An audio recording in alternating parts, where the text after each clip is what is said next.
Damien Thévenot est là pour, j'allais dire, nous livrer quelques histoires mystérieuses. Oui, des histoires mystérieuses, mais presque aussi des réponses à toutes ces questions. Oui, parfois il y a des réponses, parfois l'historien n'en apporte pas parce qu'il n'y en a pas. En tout cas, il pose les hypothèses. Alors, je vous parle de quoi ce matin ? On s'est dit, ça suffit. Et ouais, exactement. Alors, je parle de quoi ce matin ? D'un très beau livre qui est sorti chez Larousse, intitulé « Les grands mystères de l'histoire de France », écrit par un historien qui s'appelle Renaud Thomazeau. C'est absolument passionnant parce que justement, ce sont des histoires dont on a tous entendu parler. Alors, les plus anciennes, c'est à 5000 ans, c'est Carnac, les menhirs de Carnac. Pourquoi on a mis des menhirs comme ça ? Quelle est la symbolique ? Quel est le sens ? Ou bien, par exemple, en 1610, vous savez qu'Henri IV est assassiné par Ravaillac. Ça, on le sait, c'est coulé dans le bronze. On sait que c'est officiel. Mais il n'y avait pas par derrière quelqu'un qui a tenu la main de Ravaillac. Y avait-il pas un complot ? La réponse, normalement, est si. L'enfant du Temple, Laurent, Louis XVII, officiellement, on nous dit il meurt en 1795, donc le fils de Louis XVI et Marie-Antoinette, à la prison du Temple, à l'âge de 10 ans. Sauf qu'il y a des témoignages. Sauf que pourquoi y a-t-il une tombe aux Pays-Bas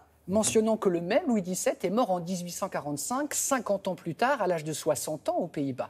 Ça, c'est un mystère absolument incroyable. Alors, ça, ce sont quelques-uns, mais il y en a bien d'autres. Regardez. Bonjour Renaud Thomazeau. Bonjour.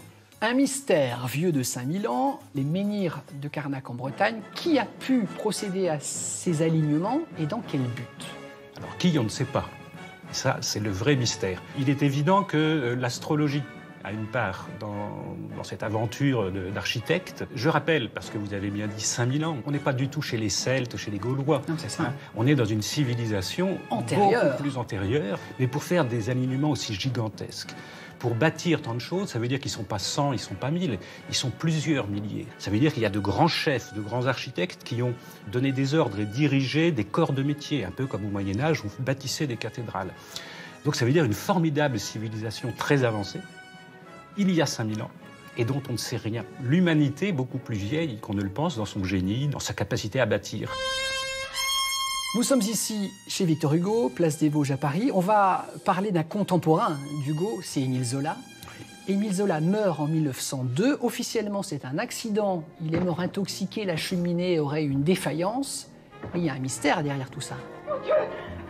Mais il est arrivé un malheur! Oh, madame! Oh, monsieur! C'est bien une intoxication au monoxyde de carbone. L'autopsie est vite faite, ça, il n'y a aucun souci. Et puis, là où il n'y avait jamais eu mystère, voilà que 50 ans plus tard, un homme affirme avoir sciemment bouché la cheminée d'Émile Zola.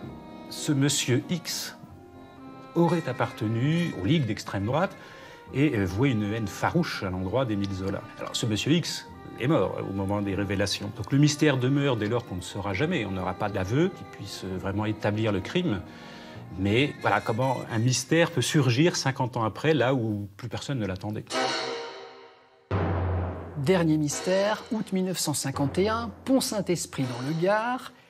Les habitants sont soudainement pris d'hallucinations. 7 morts, des centaines de gens qui délirent chez eux. On accuse le boulanger.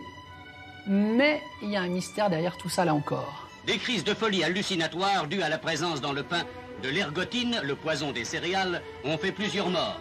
Les chercheurs, les médecins pensent tout de suite à l'empoisonnement par l'ergot de seigle, qui est une sorte de champignon. Dans la farine. Et qu'on retrouve donc dans la farine des meuniers et donc des boulangers. Et là, les médecins sont bien en peine, se disent l'ergot de seigle, ouais, mais il y a si longtemps qu'on ne l'a pas vu. Et c'est là qu'un médecin, un chercheur chimiste, avance une hypothèse un peu plus audacieuse. Il dit, mais depuis quelque temps, on peut lire des travaux sur le LSD, qui est une drogue qui vient d'être inventée. Et il semblerait qu'un des chercheurs qui travaillait dans un laboratoire secret de la CIA aux États-Unis aurait été retrouvé mort peu de temps après l'affaire de Pont-Saint-Esprit. Et il semblerait aussi qu'il revenait d'un séjour en France, et notamment dans la région du Gard. Alors là, tout de suite, toutes les sirènes s'allument. Et on se dit, oui, voilà. C'est lui. C'est la CIA. C'est la CIA qui a mené une expérience de guerre bactériologique, chimique, et Pont-Saint-Esprit et ses habitants en ont été la victime. Ça semble pratiquement avéré. Un jour, on le saura peut-être, quand les archives s'ouvriront. Donc on se reverra peut-être dans les années à venir. Ce sera avec un grand plaisir. Pareillement. Merci beaucoup Renaud Thomazeau. Merci. Merci. Mais c'est terrifiant, Damien, c'est une histoire de Vous avez dingue. mes yeux écarquillés quand même. Ah oui. Un scientifique de la CIA qui aurait, conditionnel, fait des expériences de LSD sur la population du Gard en 51. C'est un truc de fou, quoi. Et normalement, tout est consigné dans les archives secrètes Et à propos américaines. d'archives, justement, 300, dans le voilà, livre. 300 facsimilés dans le 300, plus loin facsimilés dans le bouquin. Donc vous voyez, vous sortez, vous avez la reproduction du journal de l'époque. Il y a des plans, des cartes. Enfin, c'est formidable. Ça s'appelle Les grands mystères de l'histoire de France chez Larousse. Merci beaucoup, Damien. On se